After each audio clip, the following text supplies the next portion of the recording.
Está começando mais um Palavra e Louvor.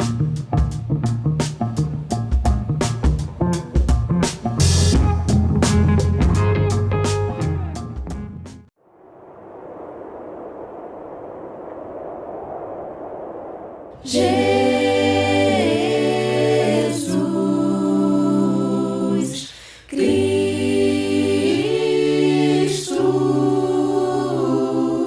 Santo e consagrado, Jesus,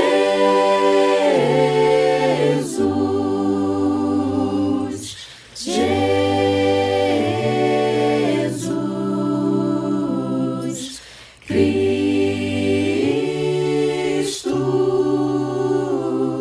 ressuscitado e exaltado, Jesus,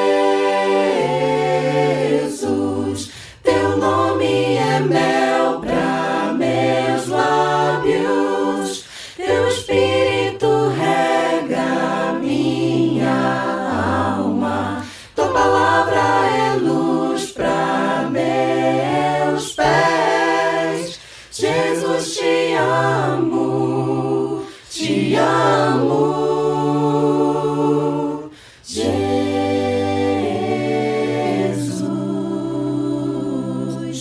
Cristo,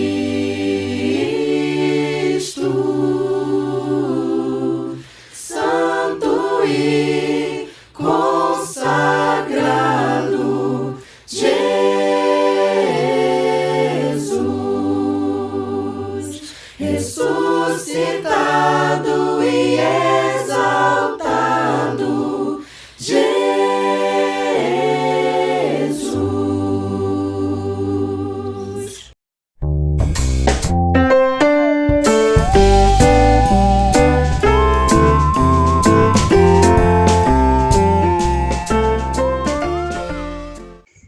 Olá, meus queridos, Nando aqui, que vai ministrar a aula para vocês, né? Eu sou Nando Rodrigues, eu congrego na igreja de Vila Quintana, localizado na região do Grajaú, na Igreja de Cristo, ali no Grajaú. E esse curso aqui, a gente vai falar sobre as cartas de Pedro, né? A primeira e a segunda carta de Pedro. E eu vou trazer toda a ideia, o contexto e a reflexão que essa carta traz, que pode parecer que é só para aquelas pessoas ali da região a qual Pedro mandou, mas serve para nós também, né? E nessa primeira aula, eu queria dar a introdução em relação à carta, falar um pouquinho sobre o que ela fala, quais são os propósitos dela em si, né? E começando, né, o autor, claro que é Pedro o apóstolo, né? A gente vê isso no início da carta, no capítulo 1, versículo 1, Pedro, o apóstolo de Jesus Cristo. Então, Pedro escreveu essa carta, e lembrando, né, quando nós lemos uma carta, toda carta ela tem um propósito e objetivo, né? Como se você pedisse para alguém fazer algo para você, né? Ou você tem algum princípio para mandar alguma coisa, como a sua mãe ou você manda o seu filho comprar alguma coisa, você dá uma lista talvez, e o propósito é que ele compre as coisas daquela lista. Então, quando a gente olha para essas cartas, tanto a de Pedro como a dos restantes dos apóstolos e dos outros irmãos, todas têm um objetivo, né? E a gente precisa compreender esse objetivo porque é o que a gente vai aplicar dentro de todos os capítulos. Então, essa carta ela foi escrita por Pedro na Babilônia, né? A gente vê isso lá no capítulo 5, versículos 13, que vai dizer aquele que se encontra na Babilônia. Claro que a Babilônia não existia mais, então provavelmente isso é um significado para Roma, né? Um meio de código, né? A gente vai ver isso também bastante em Apocalipse, um código para que as pessoas que pegassem as cartas não entendessem, só quem lesse, no caso os cristãos, conseguissem compreender isso. Então, essa epístola provavelmente já foi escrita entre 62 e 64 depois de Cristo. Isso é mais uma informação meio que histórica, que às vezes você gosta de uma coisa, mas é assim. E aí, para quem de fato foi escrita essa carta, né? A gente vê que ele escreveu essas epístolas para membros da igreja que viviam em 5 províncias romanas da Ásia, né? Ásia Menor. Ele fala no começo aqui do livro, Foram para essas 5 províncias, que é a atual localizada na Turquia. Então, esse é o fundo geral. Tem as pessoas que ele escreveu, tem de onde ele escreveu. E agora a gente vai entender o contexto teológico. O que seria o contexto teológico? Seria o objetivo principal pelo que Paulo escreveu. Paulo não, né? Pedro escreveu essa carta.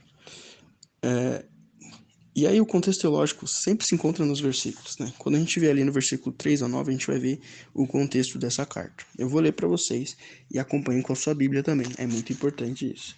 Diz assim: Bendito seja Deus e Pai do nosso Senhor Jesus Cristo, que segundo a sua misericórdia nos regenerou para uma viva esperança, mediante a ressurreição de Jesus Cristo dentre os mortos, para uma herança que não pode ser destruída, que não fica manchada e não murcha, que está reservada nos céus para vocês, que são guardados pelo poder de Deus, mediante a fé para a salvação, preparada para ser revelada no último tempo. Nisso vocês exultam, embora no presente, por breve tempo, se necessário, sejam contristados por várias provações, para que, uma vez confirmado o valor da fé que vocês têm, muito mais preciosa do que o ouro perecível, mesmo apurado pelo fogo, resulte louvor e glória e honra na revelação de Jesus Cristo. Mesmo sem tê-lo visto, vocês o amam. Mesmo não vendo agora, mas crendo nele, resultam com uma alegria indescritível e cheio de glória, obtendo o alvo dessa fé, a salvação da alma. Certo? A minha versão, né, acho que é importante até ressaltar isso, é a Nova Almeida atualizada. Caso surja alguma diferença na leitura, é por conta da minha versão, né? Então, o livro vai falar sobre a importância da viva esperança, né? A gente percebe que a viva esperança ela vai mudar até a maneira como nós sofremos, né? A gente pode sofrer, mas nós todos somos vencedores dessa vida. Então, a viva esperança faz com que nós venhamos a lidar com qualquer que seja aquilo que nós passamos, né? Ele vai falar isso no versículo 3 sobre a viva esperança. Mas para que isso aconteça de fato, para que nós obtenhamos de fato a salvação em Cristo Jesus, que ressuscitou dentre os mortos, nós precisamos de fato permanecer com a viva esperança. E aí a gente tem que fazer um entendimento sobre o que é viva esperança, né? Quando a gente fala de algo vivo, a gente tem que entender que algo vivo é uma coisa que interage, né? Uma mesa, uma cadeira não é algo vivo. Ela não tem a capacidade de interagir comigo no sentido de me afetar. Se ela quiser me bater, ela não consegue me bater. Mas eu sou algo vivo. Eu tenho a capacidade de afetar o outro. Ou um animal, né? Um cachorro tem a capacidade de me afetar, de me morder. Ele é algo vivo. Então a diferença entre algo vivo e algo que não é vivo é a interação, a capacidade de interagir. E quando nós falamos sobre viva esperança, aquilo que nós esperamos, quando a gente pensa em esperança é algo que é bom, que vai vir em nós, e nós estamos esperando, né? Há alguns que dizem a espera de uma herança. Então, quando eu falo sobre viva esperança, a minha esperança ela precisa interagir. A minha esperança ela precisa ser mostrada para as pessoas, né? Então, essa é a ideia. Viva a esperança. E isso ele já aplica na questão dos sofrimentos. Nós temos que demonstrar a viva esperança em meio aos nossos sofrimentos. Certo? Então essa foi a introdução e até a próxima aula.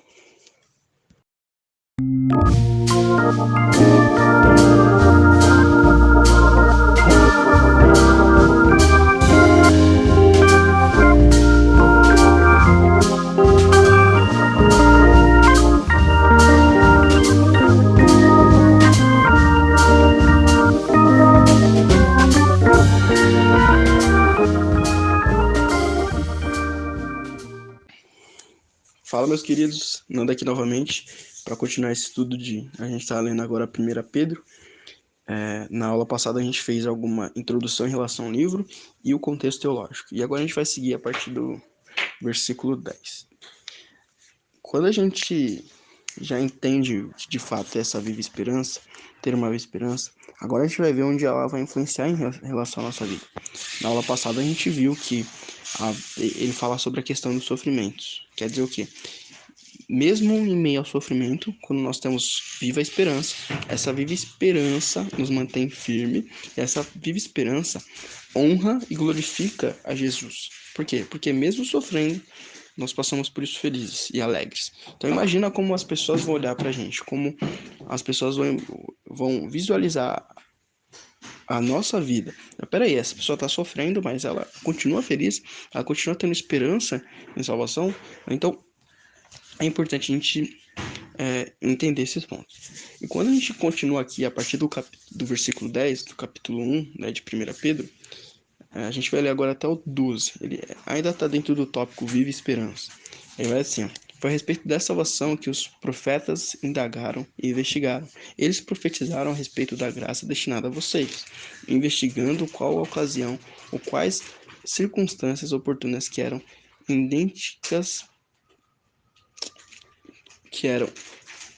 indicadas pelo Espírito de Cristo, que neles estava, e predizer o sofrimento de Cristo teria de suportar, e as glórias que viriam depois desses sofrimentos. A eles foi revelado que não para si mesmo, mas para vocês, ministravam as coisas que agora foram anunciadas a vocês por aquele que, pelo Espírito enviado do céu, lhes pregaram o Evangelho, coisas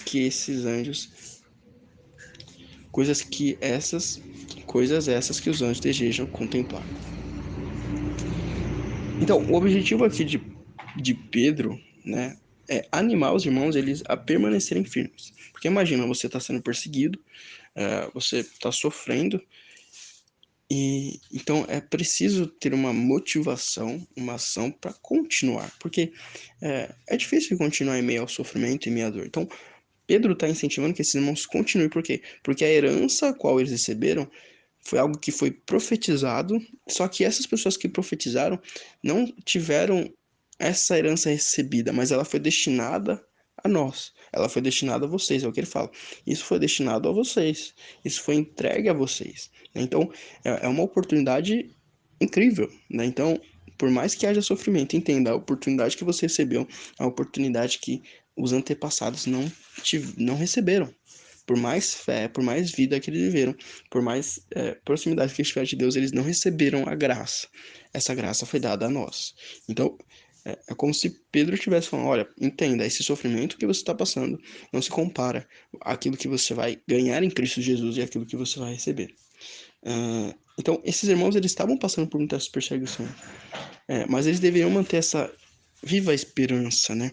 E novamente falando sobre essa ideia da viva esperança. A viva esperança, ela tá ligada a tudo aquilo que nós fazemos, a maneira como nós vivemos, como nós estamos interagindo com as pessoas à nossa volta. Então, mesmo em meio à perseguição, mesmo em meio à dor, a nossa esperança tem que ser viva, porque isso é um objeto e um modo de pregar às pessoas, né?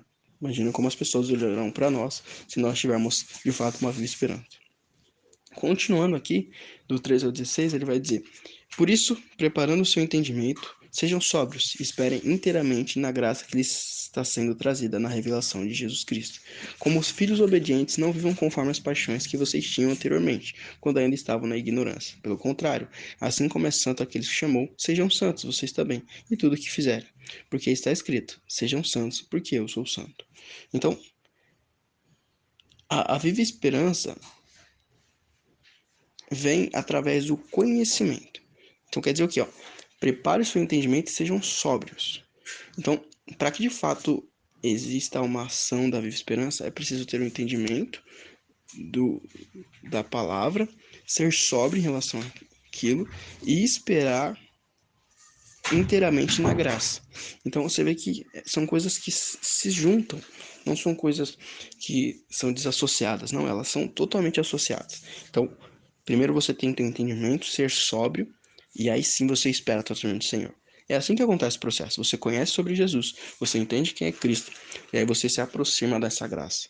Você se achega a ela e ela cuida de você, ela te protege e ela te instrui, te leva mais perto de Deus. E aí, uma vez que nós entendemos isso, a viva esperança, ela nos santifica. Por quê? Porque uma vez que eu espero ter a mente em Deus, eu tenho que mudar, algo tem que mudar em mim. Não é eu olhar para Deus e pensar, nossa, Deus me amou do jeito que eu sou, eu vou continuar vivendo a minha vida da maneira que eu quero, eu vou continuar fazendo aquilo das maneiras que eu quero. Não. Se foi dada uma graça que não foi dada a ninguém outro, somente a mim, e eu tenho esperança nisso, essa esperança ela tem que me causar mudança. Né? E como diz, ó, como filhos obedientes, não vivam conforme as paixões que vocês tinham anteriormente. Então, o que é anterior à graça, o que é anterior a Cristo na minha vida, não deve mais ser vivido por mim. Agora eu tenho que viver uma viva esperança. E a viva esperança, ela modifica todo o meu ser, ela modifica tudo aquilo que eu sou, né? E aí diz, ó, enquanto vocês ainda estavam na ignorância, né? Ignorância não é a ideia de você ser grosso, a ignorância é o fato de você ignorar uma verdade, o fato de você ignorar. Antes você ignorava Deus, você ignorava tudo aquilo que ele dava. Agora que você entende, você é sóbrio em relação a Deus, você não pode mais ignorar. Então não devemos mais viver aquilo que vivíamos antes. Aí a viva esperança ela modifica isso, porque é viva, né? Viva esperança, algo que interage. E aí que é o ponto. Pelo contrário, assim como é santo aquele que chamou, sejam santos vocês também, tudo que fizerem. Então, tudo aquilo que nós fazemos, tudo é tudo, né? Tudo não é uma parte, tudo não é uma fração, tudo é tudo. Né? Então, tudo aquilo que nós fazemos. Então, toda a nossa vida, nosso trabalho, nossa família, nossos relacionamentos, tudo precisa ser santificado a Deus. E isso vai acontecer através da viva esperança. E aí, como diz, né? Porque está escrito, sejam santos porque eu sou santo. Então, o objetivo da santidade é alcançar a mesma plenitude que existe em Cristo, né? A mesma santidade que existia nele. Então, nós precisamos ser santos, porque Deus é santo, certo? Então, é isso. Vamos encerrar essa aula por aqui. Te vejo na próxima.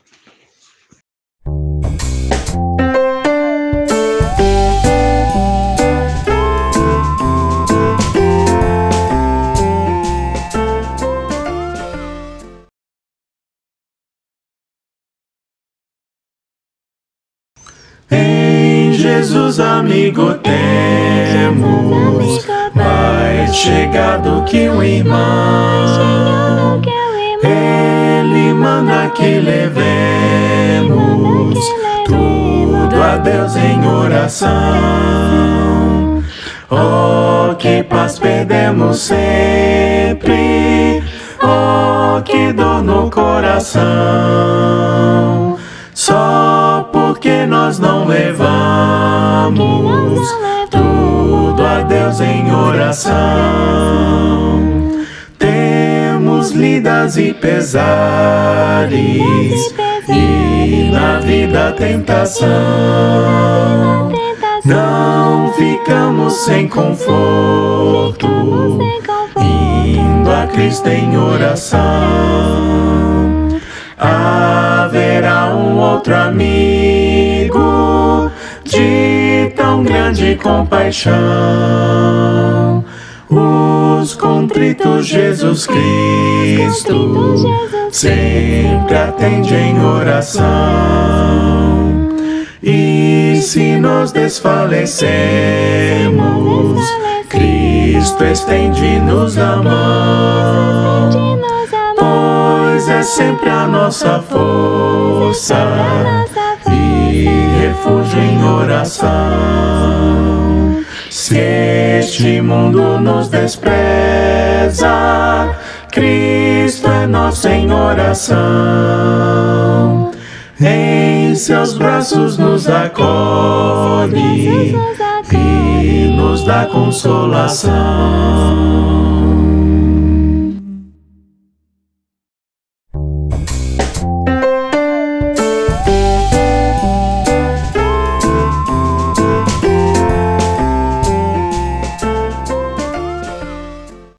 Fala, meus queridos, Nando aqui para mais uma aula. E hoje a gente vai continuar onde a gente parou, né? A gente estava ali no capítulo 1, versículo 17, né? A gente vai continuar a partir daqui. E aí tá falando sobre a santidade na vida, né? O interessante do livro de 1 Pedro, né? Eu gosto de fazer essa ideia porque ele fala sobre a viva esperança e ele vai trazer em termos práticos da nossa vida, né? Tanto a nossa vida na sociedade como a nossa vida familiar, né? Pessoas que são casadas. ele vai trazer várias visões sobre onde nós podemos demonstrar de fato essa viva esperança, né? E a gente viu que, primeiramente, a viva esperança ela precisa acontecer nas nossas vidas, né? Precisa ser algo dentro de nós, né? Uma mudança no nosso coração, na nossa atitude, e aí depois essa mudança ela sai para onde? Para fora. Então, primeiro, a gente vê que a gente querer trabalhar fora antes de trabalhar dentro de nós essa mudança, e essa mudança com certeza vai nos levar a, de fato, a pregação da palavra. Então, vamos continuar aqui do 17. Eu vou ler do 17 ao 25, acompanhe com a sua Bíblia. É muito importante você acompanhar, saber de fato que se eu estou lendo aquilo que está escrito. Então, vamos lá. 17. E se vocês invocam como Pai aquele que sem parcialidade julga segundo as obras de cada um, vivam em temor durante o tempo da peregrinação de vocês, sabendo que não foi mediante as coisas perecíveis, como prata ou ouro, que vocês foram resgatados, da vida inútil que seus pais lhes largaram.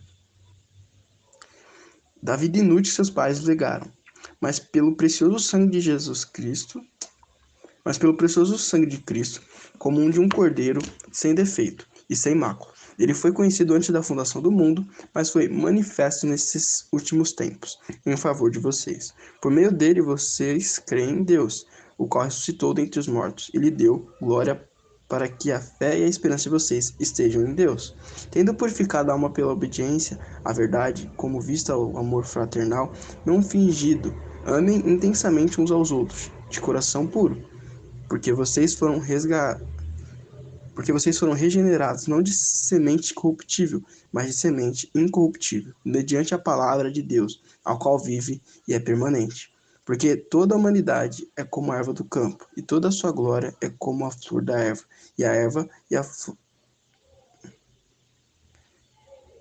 a erva seca e a flor cai, mas a palavra do Senhor permanece para sempre.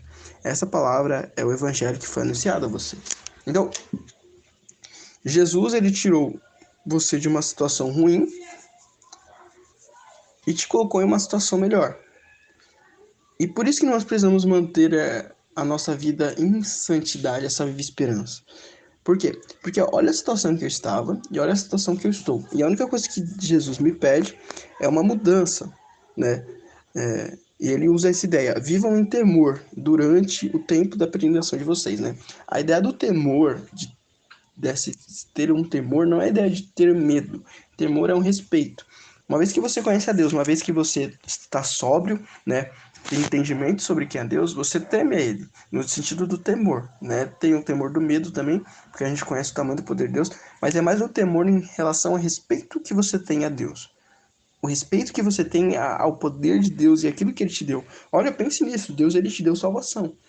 Qual o tamanho do respeito que você deveria ter? Você não merecia, você não era digno, mas Ele olhou para você e te permitiu ter salvação.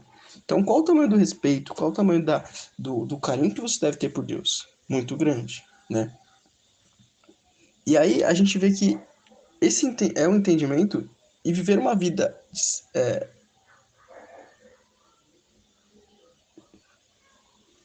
Então a gente precisa ter esse entendimento e viver isso, uma vida prática de santidade, né?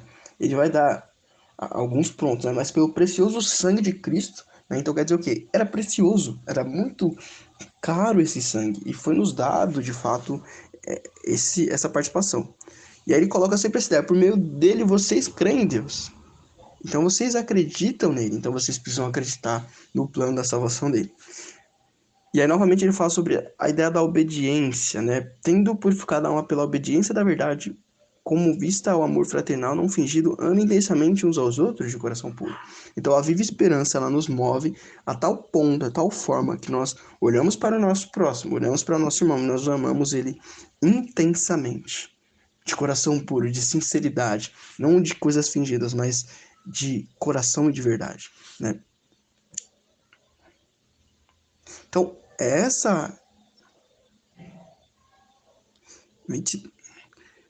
porque vocês foram regenerados não de semente corruptível, mas de semente incorruptível, mediante a palavra de Deus, ao qual é vive e é permanente. Então quer dizer o quê? A palavra de Deus, ela também é viva, ela interage com a gente. Uma vez que ela interage com a gente também nos tornamos seres vivos de viva esperança, E nossa também tem que, a nossa fé, nosso crer também tem que interagir com o nosso semelhante. Então, essa foi a palavra que foi anunciada a nós.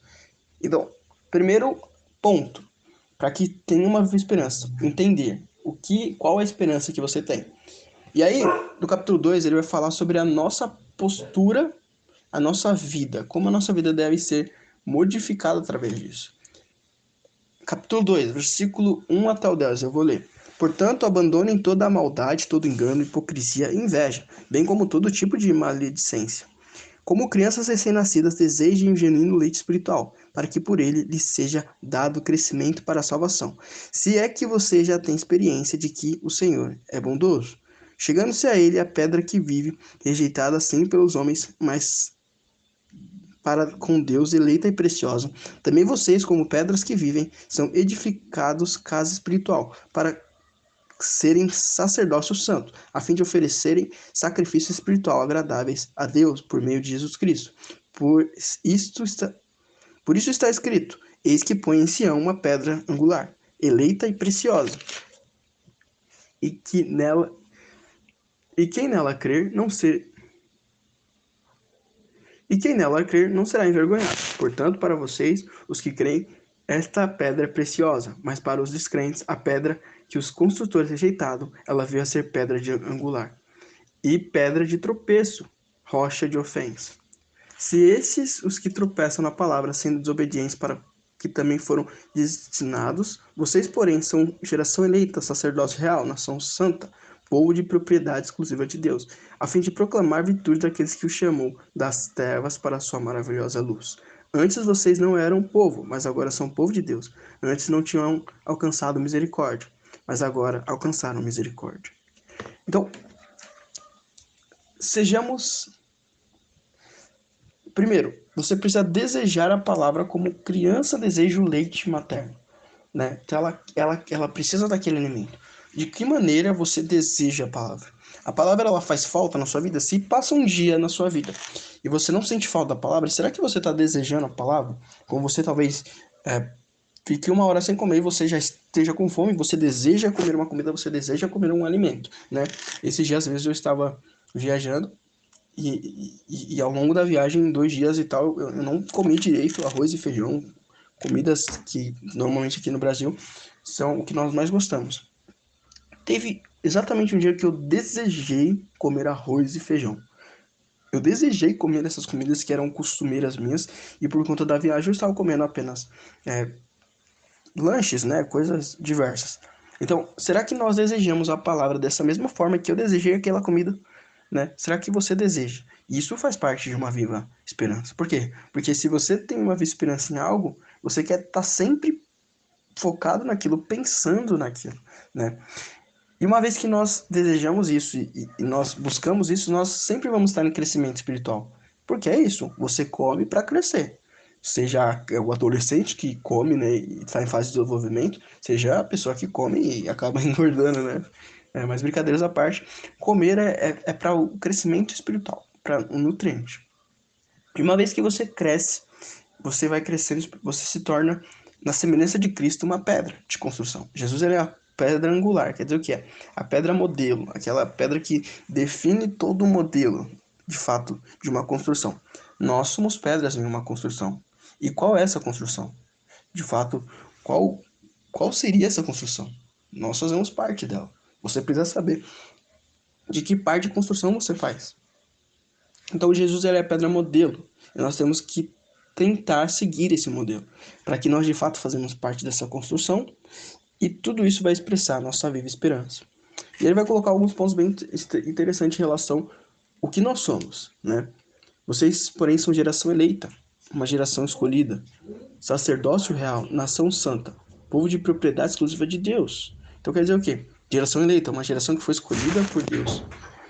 Sacerdócio real, você tem o papel de ministrar os serviços de Deus, o trabalho de Deus. Assim como lá no tempo passado os levitas foram separados para isso, hoje você foi separado. Claro, você que aceitou a Jesus Cristo, se batizou, em nome do Pai, do Filho e do Espírito Santo, recebeu o dom do Espírito Santo, você foi escolhido para isso, para ser uma pedra dentro de uma construção e uma pedra que demonstra a viva esperança, né?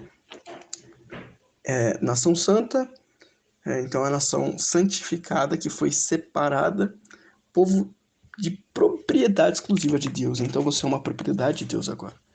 Você não pertence mais a si, você pertence a Deus. O seu corpo, o seu ser não pertence mais a si mesmo, mas pertence àquele que é dono de todas as coisas, que é dono de você, né? Então, aí ele traz novamente a ideia do passado. Antes vocês não eram povo de Deus, mas agora são povo de Deus. Antes vocês não tinham alcançado misericórdia, mas agora alcançaram misericórdia. Então, nós precisamos pensar muito o que nós éramos anteriormente antes de Cristo. Quais era a nossa vida, a nossa consequência da nossa vida sem Deus na nossa vida. E agora o que temos com Ele, né? Com certeza é muito melhor o que temos com Ele. Então, essa viva esperança, passar pelos sofrimentos com alegria, é bem pequeno comparado àquilo que nós tivemos anteriormente, né? Qualquer coisa que nós temos comparado antes de Cristo, não se compara, mesmo com o sofrimento que nós passamos por causa dele. Então, a viva esperança ela precisa ser mostrada, ela precisa ser vivida e expressada em nossas atitudes, certo? Então é isso. Até a próxima aula.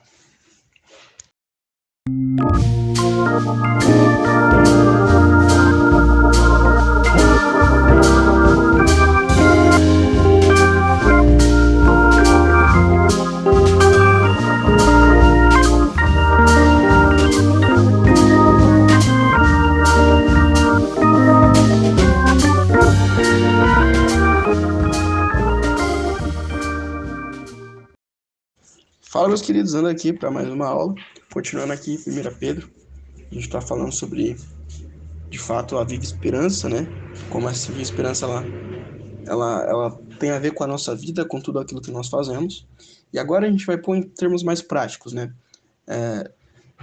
Pedro ele vai falar aqui sobre a vida exemplar do cristão, né? E aí a gente pode pegar e tentar colocar isso dentro da sociedade. Qual que é a nossa vida referente à sociedade a qual nós vivemos, né?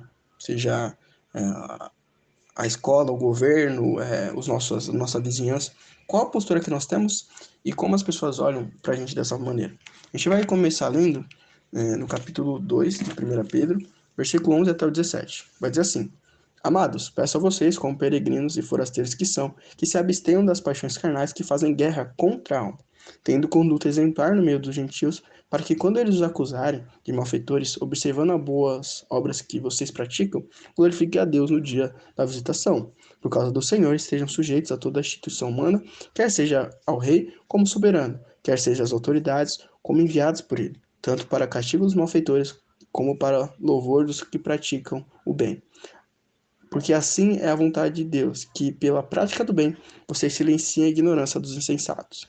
Como pessoas livres que são, não usem a liberdade como desculpa para fazer o mal. Pelo contrário, vivam como servos de Deus. Tratem todos com honra, amem aos irmãos na fé e temam a Deus e honrem ao rei. Então, nós precisamos ser exemplos da prática do bem, né?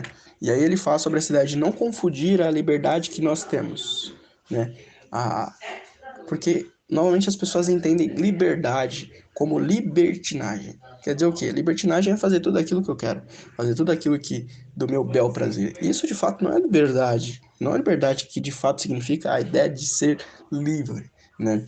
Porque uma vez que você faz tudo aquilo que você quer, você está fazendo tudo aquilo que tem a ver com os seus prazeres. Que é que ele está dizendo aqui, ó. As paixões carnais que fazem guerra.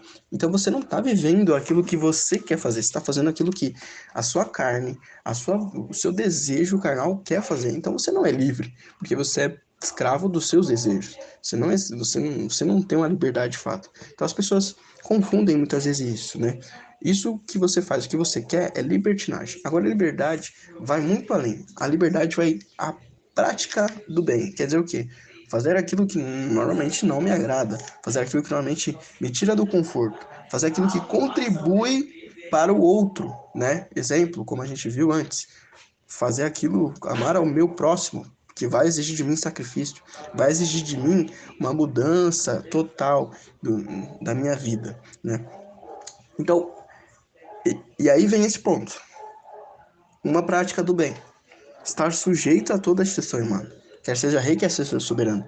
Fernando, mas se esse rei, se eu não concordar com o que esse rei faz, essas coisas faz, aquilo que não afeta a sua fé, no sentido, não prejudica você na nossa adoração a Deus, não é o que nós confrontamos. A gente vê os apóstolos confrontando quando eles querem perseguir eles fogem, mas a gente não vê em nenhum momento eles saindo brigando com esses homens ou lutando guerras com eles. Não, a gente vê eles fugindo, eles fogem disso.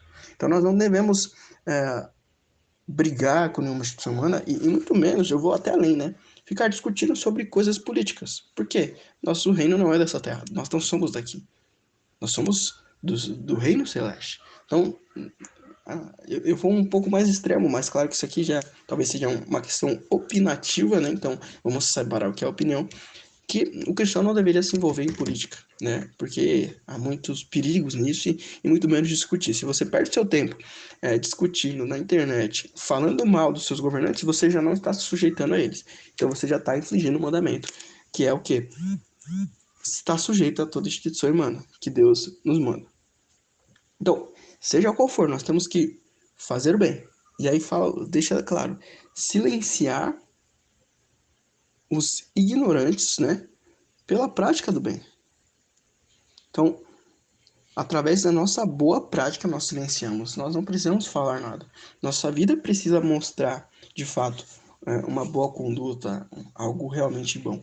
Então, se eu preciso fazer algo além do que minha vida demonstra eu ser uma boa pessoa, uma pessoa que faz a vontade de Deus, algo de errado está em mim, não na palavra, porque a palavra não erra. Então, tudo isso vai ser uma evidência da minha viva esperança. Então, tudo aquilo que eu faço, seja até na minha vizinhança, como eu lido com os meus vizinhos, o que os vizinhos ouvem na minha casa? Será que é uma coisa de uma pessoa que tem uma viva esperança? Talvez não. Então a gente precisa pensar em relação a isso. E aí ele fala aqui, ó, tratem todos com honra, amem os irmãos na fé, temam a Deus e honrem ao rei. Tratar todos com honra. Todos são todos. Temos que tratar todos bem. Independente do que a pessoa fez. Nós temos que tratar eles bem. Claro que há exceções de pessoas que se desviaram da fé e falam coisas ruins, mas nós precisamos ser pessoas que mostrem diferença na nossa vida, de fato, no nosso viver em relação a Cristo. Certo? E aí, quando a gente continua aqui, no capítulo 2, dos 18 em diante, ele vai falar sobre um ponto bem interessante em relação ao servos de cristão e o exemplo de Cristo, né? Ele vai dizer no 18: servos, sejam obedientes ao Senhor de vocês com todo temor, e não somente se ele for bom e cordial, mas também se for mal, porque isso é agradável a Deus, que alguém suporte tristezas e sofrimentos injustamente por motivo da sua consciência para com Deus. Pois que glória há se pecando sendo castigado, por isso vocês suportam com paciência. Se, entretanto, quando praticam o bem, vocês são igualmente afligidos e suportam com paciência, isso é agradável a Deus, porque para isso mesmo vocês foram chamados. Pois também Cristo sofreu no lugar de vocês, deixando exemplo para que vocês sigam os seus passos. Ele não cometeu pecado, nem foi encontrado engano em sua boca. Pois ele, quando insultado, não revidava com insultos, quando maltratado, não fazia ameaças, mas se entregava àquele que julga retamente, carregando ele mesmo em seu corpo sobre o madeiro os nossos pecados, para que nós, mortos para o pecado, vivamos para a justiça. Pelas feridas dele vocês foram sarados, porque vocês estavam desgarrados como ovelhas. Agora, porém, se converteram ao pastor e bispo da alma de vocês. Então, o respeito às autoridades não se limita apenas quando for bem para mim, né? Vamos pensar numa questão de trabalho. Quando eu trabalho no lugar, talvez o meu chefe, aquele que é o meu superior, ele não age tão bem para comigo. Isso não influencia a minha conduta em relação a ele. Eu não devo fazer o bem só quando a pessoa é boa para mim. Essa é a nossa natureza. Aí a gente volta àquilo que é a libertinagem, o que eu quero fazer. Quando alguém faz algo mal para mim, o meu desejo, a minha intenção é fazer de volta aquilo que ela praticou em mim. Por quê? Porque esse é o desejo do meu coração. Essa é a libertinagem que há em mim.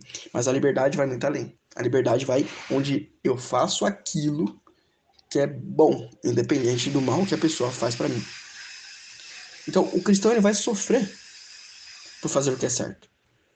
É esse o ponto. Nesse mundo não existe justiça de Deus soberano. Nesse mundo existe o mal, existe realmente fazer aquilo que eu quero. Então, quando eu faço algo que é bom, que está dentro da palavra de Deus, muitas vezes eu posso ser rejeitado por fazer aquilo que é bom. Eu posso ser taxado como trouxa. Eu posso ser taxado como besta. Ó, o besta lá vai ajudar as pessoas, só toma na cabeça, faz bem. Não importa. O importante é a minha consciência com Deus. Por quê? Nós temos o exemplo de Cristo. Nós somos coparticipantes também do sofrimento de Cristo. Ele sofreu, carregou o madeiro, levou em si nossos pecados, foi xingado, foi ultrajado, foi tratado mal, e mesmo assim, ele recebeu glória de Deus. Então, nosso objetivo em si é receber glória de Deus, até porque a nossa viva esperança está ligada diretamente naquilo que Deus vai fazer por nós. A esperança que nós temos em Deus, não no ser humano. Então, temos uma consciência em Cristo.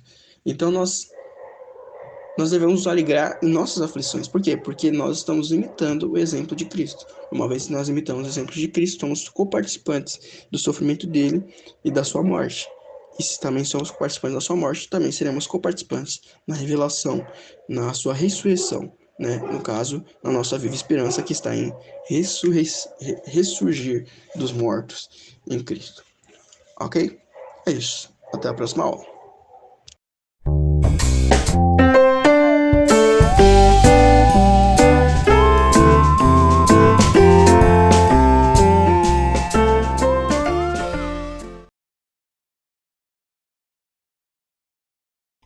O de cruz se erigiu, dela o dia fugiu, como emblema de vergonha e dor. Mas eu amo essa cruz, porque nela Jesus deu a vida por mim, pecador. Sim, eu amo a mensagem da cruz, de cruz, até morrer eu a vou proclamar. Levarei eu também minha cruz, até por uma coroa trocar. Desde a glória dos céus, o Cordeiro de Deus, ao Calvário humilhante baixou. Essa cruz tem pra mim atrativo sem fim, porque nela Jesus me salvou. Sim, eu amo a mensagem da cruz, de cruz, até morrer eu a vou proclamar. Levarei eu também minha cruz, até por uma coroa trocar. Nessa cruz padeceu e por mim já morreu, meu Jesus, para dar-me perdão. Eu me alegro na cruz, dela vem graça, luz, para minha santificação. Sim, eu amo a mensagem da cruz, de cruz, até morrer eu a vou proclamar. Levarei eu também minha cruz, até por uma coroa trocar.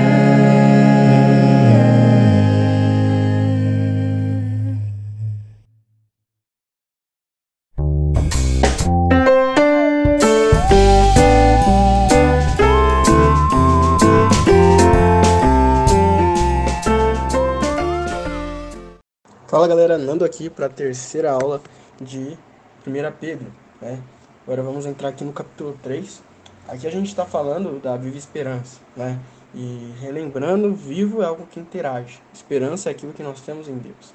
Então, a nossa esperança ela vai interagir em várias partes da nossa vida, né? Na aula passada a gente viu que a esperança ela interfere na nossa vida profissional, como nós trabalhamos, né? Como servos de Deus, nós precisamos entender que o sofrimento faz parte, e isso não justifica qualquer tipo de atitude que vai contra a vontade de Deus. Por mais que você tenha um chefe ruim, alguém que te trate mal de alguma forma.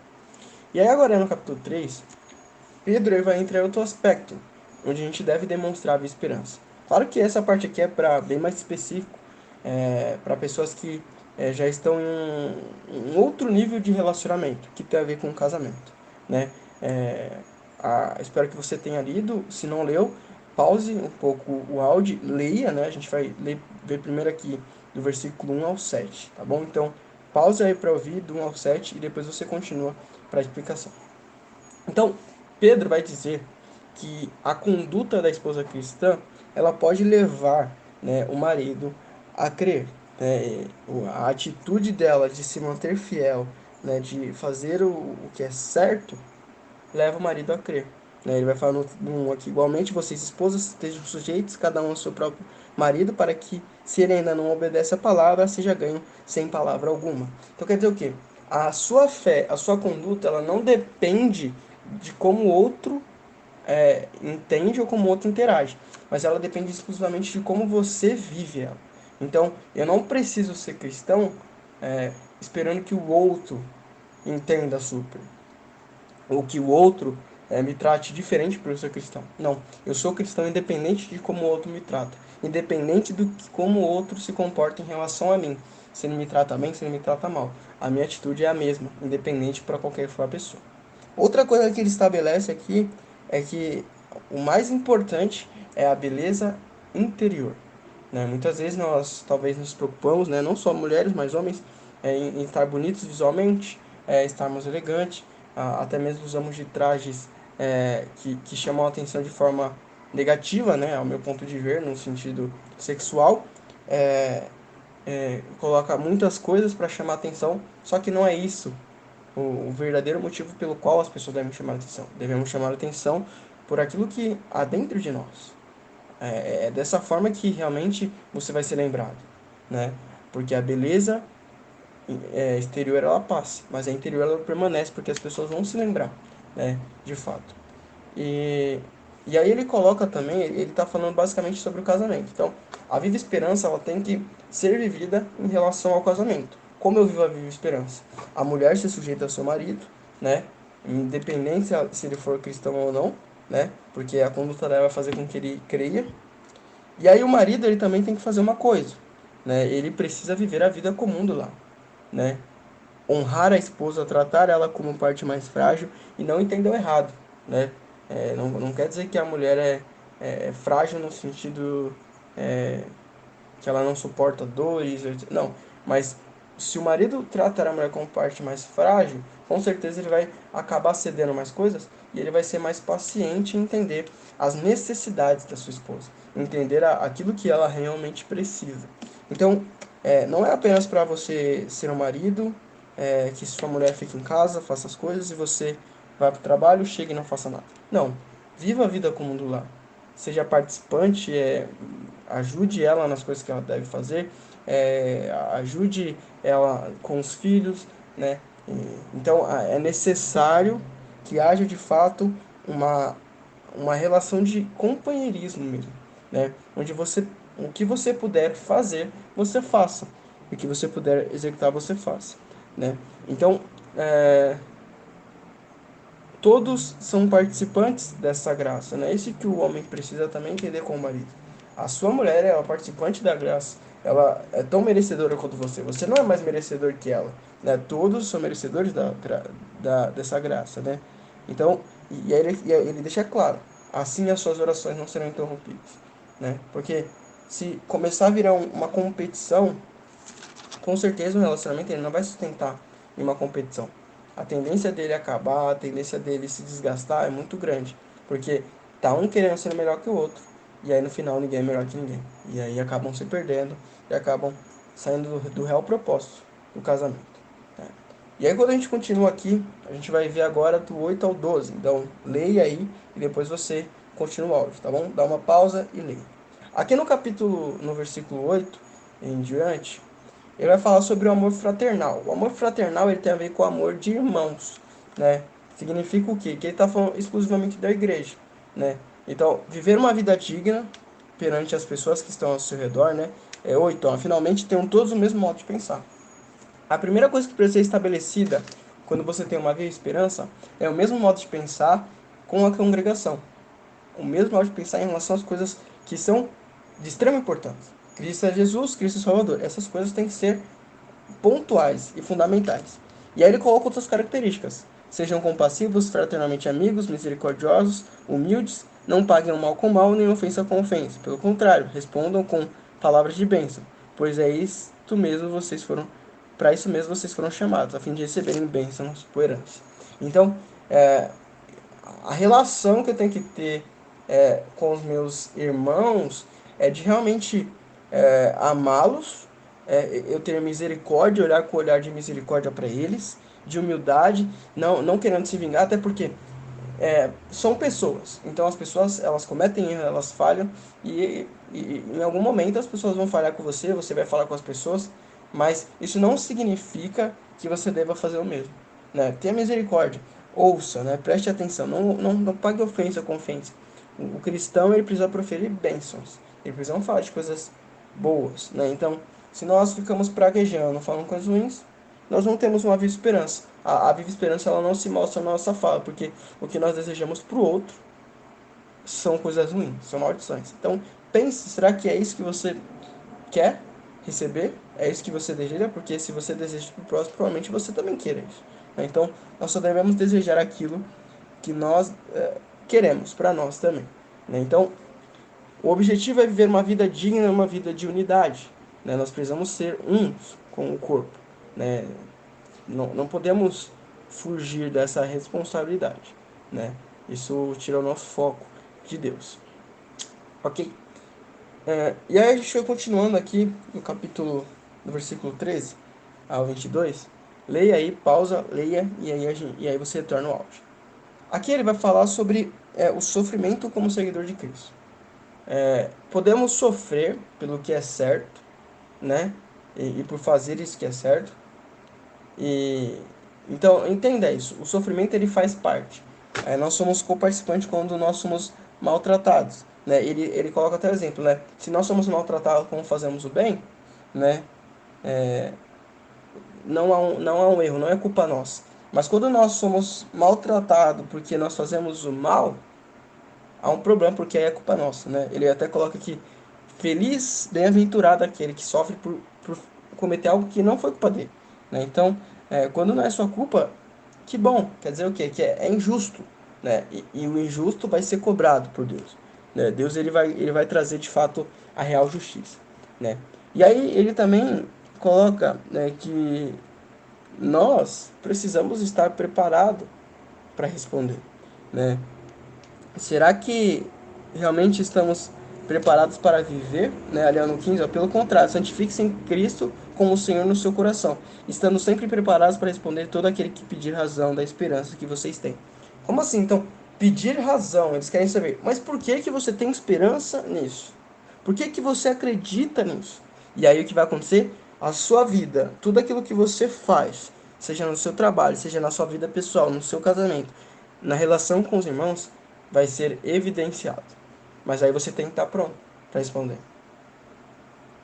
E aí, para que a gente possa responder de fato a razão da nossa fé, nós precisamos entender algo, né? E aí eu vou chamar isso de círculo da viva esperança. Eu vou deixar a imagem aí para vocês verem. E aí, no que foi baseado esse círculo da viva esperança, né?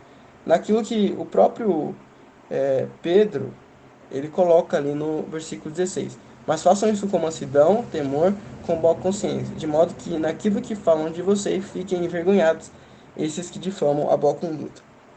Então você vê nesse círculo aí que ele é como se ele retornasse. Então, a mansidão. Vamos pensar sobre a mansidão.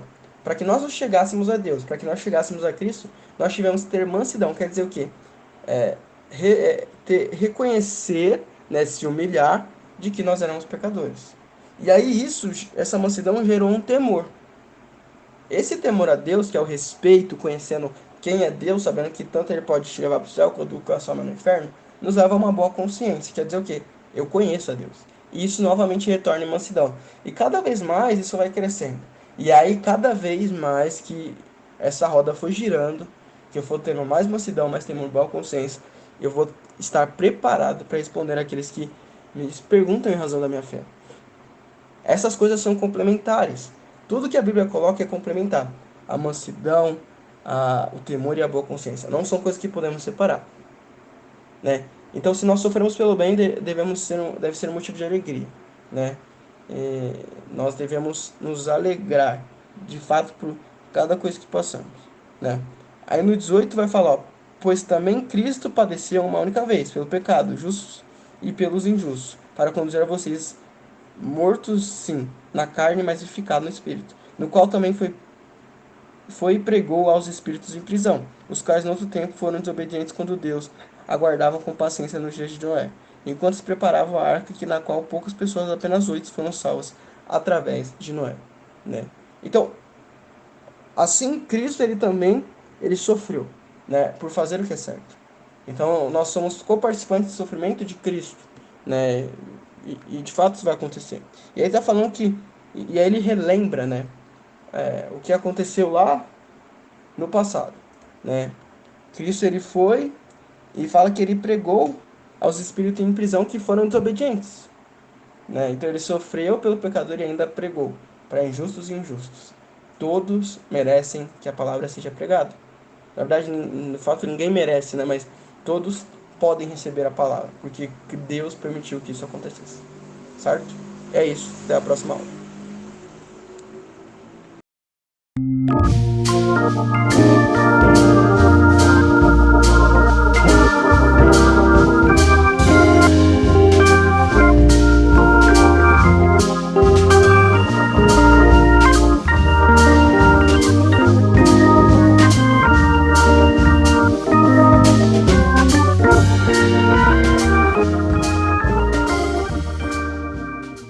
Fala galera, Nando aqui. Vamos para mais uma aula de 1 Pedro.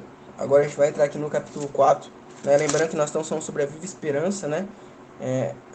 A viva, algo que interage, a esperança, aquilo que nós temos em Deus. Né? Uma vez que eu tenho esperança e ela é viva, ela precisa interagir com as pessoas ao meu redor.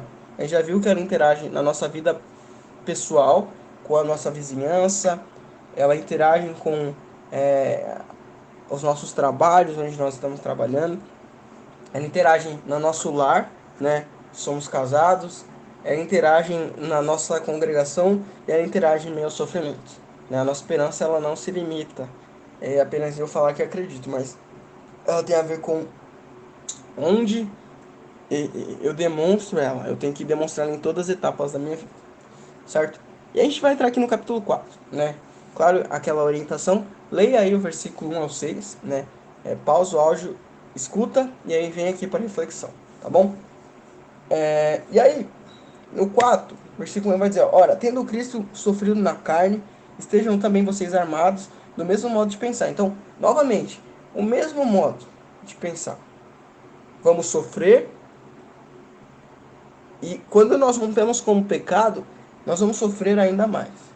Aí fala assim, pois aquele que sofreu na carne rompeu com o pecado, para que o tempo que lhe resta na carne vocês não vivam mais de acordo com as paixões humanas, mas segundo a vontade de Deus. Né? Porque quando você vai romper com a carne, quer dizer o quê? Você vivia uma natureza carnal, pecaminosa, você se deixava cair em todos os seus desejos, agora você está indo contra aquilo que você anteriormente fazia. Então quer dizer o quê? Há várias coisas que vão te lembrar esse passado. E com certeza, curar algo é muito mais difícil. Ainda mais se você já teve uma vida, você já venceu muitas coisas, né? Mas é preciso isso. Cristo ele rompeu. Romper é cortar laços, é separar, né? E o objetivo disso é que Cristo ele rompeu com o pecado, ele com o pecado, mas ele também rompeu nós com o pecado. Ele fez isso por nós. Ele tirou a escravidão que o pecado nos trazia. E agora temos esperança em Deus.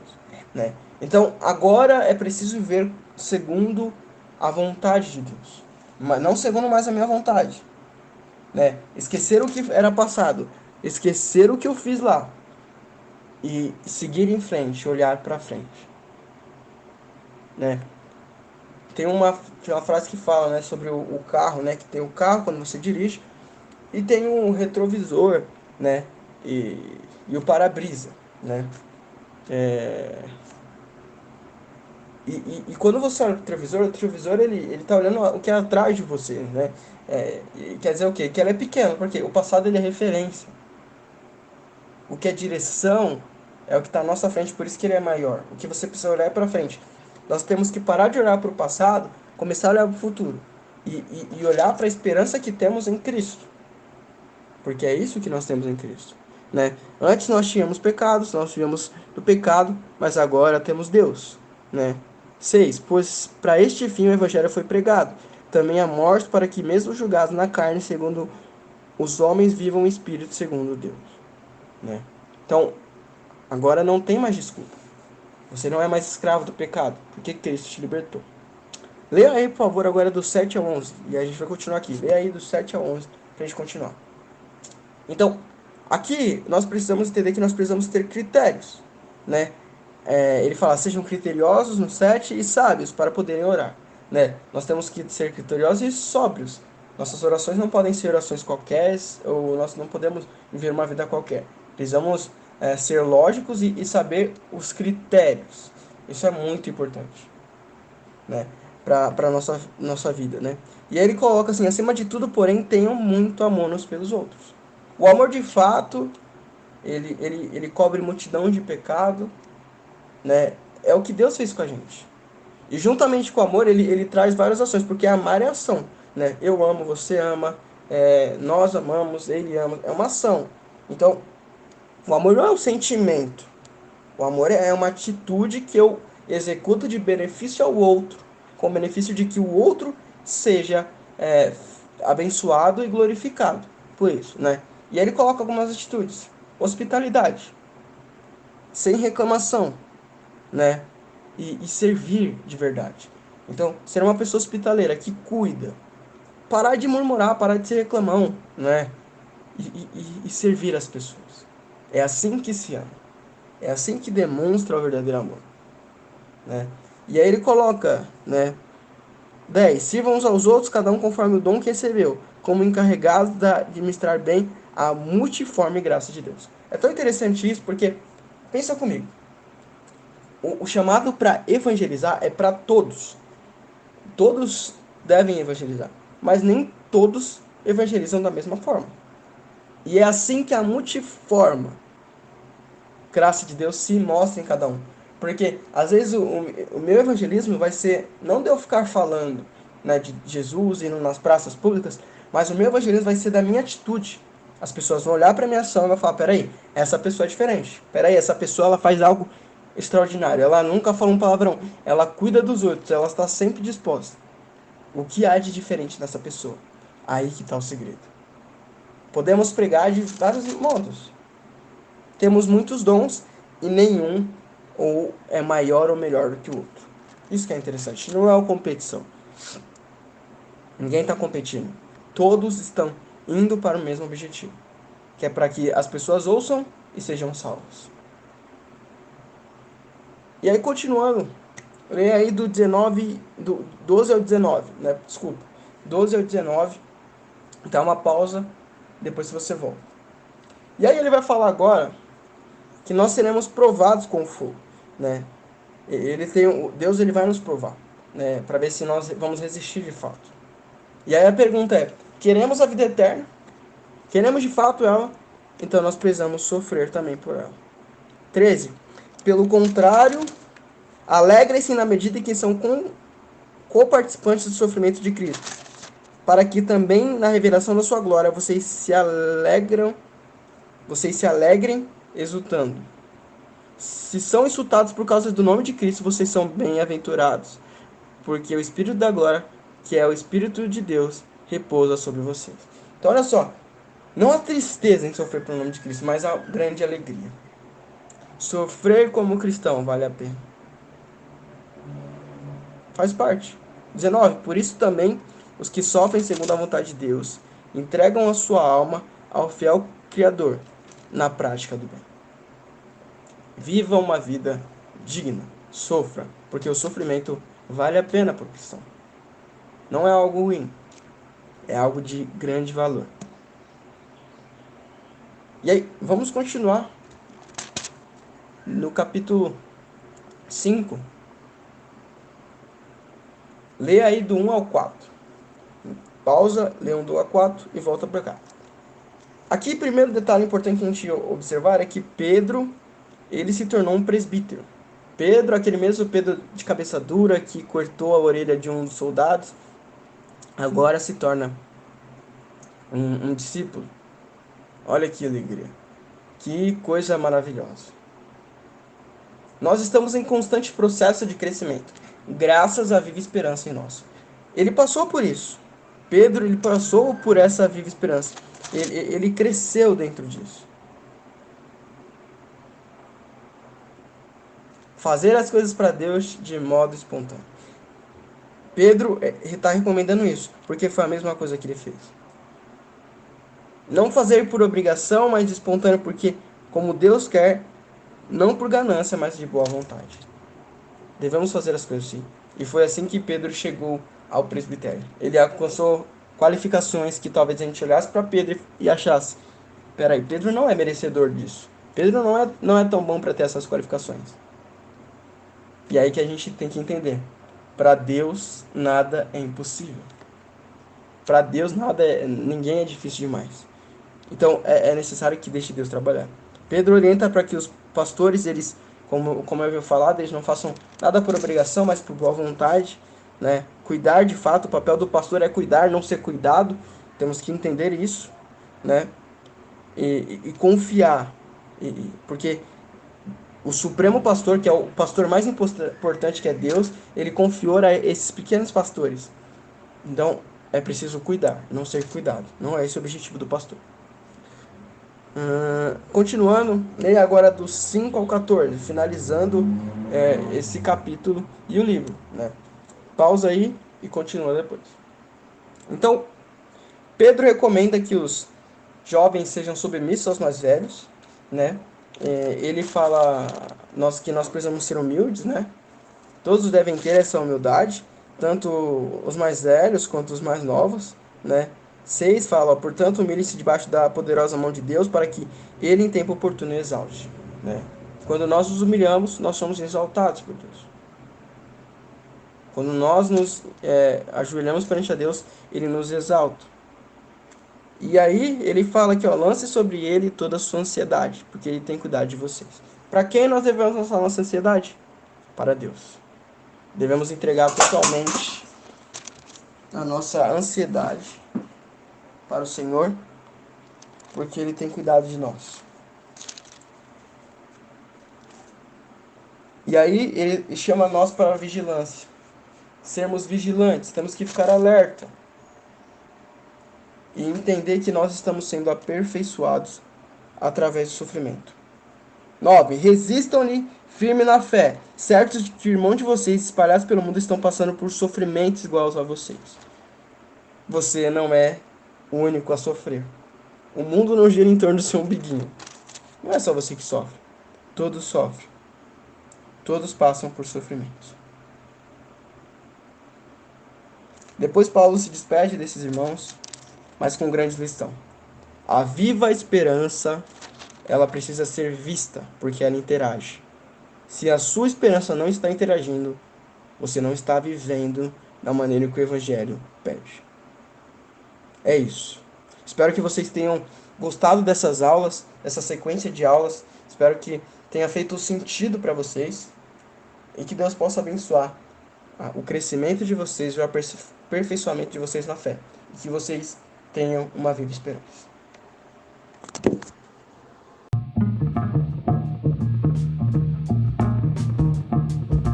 Está ficando por aqui o Palavra e Louvor.